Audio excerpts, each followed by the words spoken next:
যাত্রাবাড়ি এলাকায় দায়ের হওয়া হত্যা মামলার ঘটনায় বেসরকারি টেলিভিশন চ্যানেল মাই টিভির চেয়ারম্যান মোহাদ নাসির উদ্দিন সাথীকে আটক করেছে ঢাকা মহানগর গোয়েন্দা পুলিশ ডিবি। রোববার ১৭ আগস্ট রাজধানীর গুলশান এলাকা থেকে তাকে আটক করা হয় বলে জানিয়েছে ডিবি সূত্র।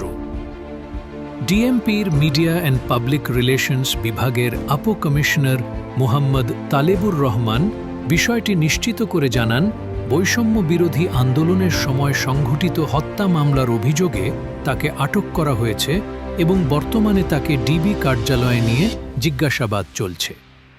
এ বিষয়ে প্রয়োজনীয় আইনগত ব্যবস্থা নেওয়া হবে বলেও তিনি উল্লেখ করেন।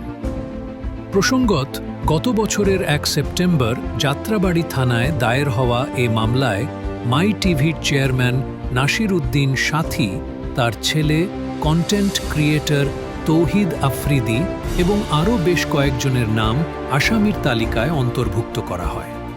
মামলায় মোট ২৫ জনকে নামীয় আসামি এবং প্রায় ১০০ জনকে অজ্ঞাত আসামি করা হয়েছিল।